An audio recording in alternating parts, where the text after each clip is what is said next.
For your AR-15, which is better, a fixed buttstock or a collapsible buttstock? As you can see on here, on this rifle right here, we have a collapsible buttstock. So some people swear by fixed, some people swear by collapsible. I'm gonna tell you what I recommend, what I do.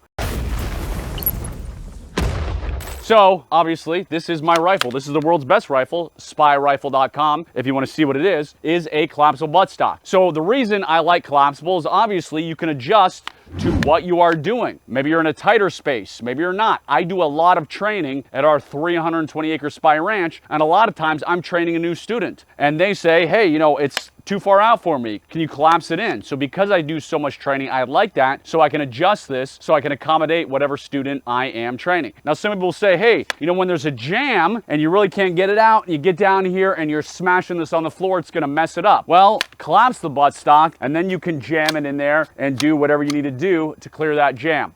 So who should use a fixed buttstock? A buddy of mine, he's an Israeli Special Forces soldier. He's going into a lot of houses and clearing rooms, and maybe he needs to send a message and not kill somebody. Well, yeah, if you're jamming this into somebody and you're really hitting them hard and you are worried about your buttstock collapsing, or breaking because it's a collapsible buttstock, then maybe you want a fixed buttstock. But I would say for the majority of us who are not Israeli Special Forces soldiers, who are not overseas at the moment, I prefer a collapsible buttstock, and again, just to each his own. That's what works for me. So now you know what I use. Now you know what I recommend using. Again, go to spyrifle.com to check out this awesome custom rifle, the one I use. And if you want to learn more spy tricks, hacks, tips, firearms tips, survival tips, make sure you subscribe and have a wonderful rest of the day. And of course, now that I've taken this out, I got to go shooting and have some fun.